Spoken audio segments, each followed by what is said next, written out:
تمہارے لیے روزوں کے زمانے میں راتوں کو اپنی بیویوں کے پاس جانا حلال کر دیا گیا ہے۔ وہ تمہارے لیے لباس ہیں اور تم ان کے لیے۔ اللہ کو معلوم ہو گیا کہ تم لوگ چپکے چپکے اپنے آپ سے خیانت کر رہے تھے، مگر اس نے تمہارا قصور معاف کر دیا اور تم سے درگزر فرمایا۔ اب تم اپنی بیویوں کے ساتھ شب باشی کرو اور جو لطف اللہ نے تمہارے لیے جائز کر دیا ہے اسے حاصل کرو۔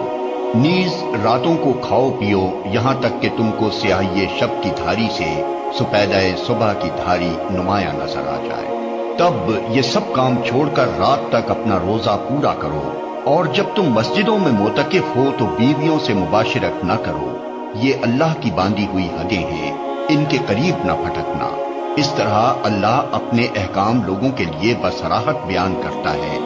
توقع ہے کہ وہ غلط رویے سے بچیں گے۔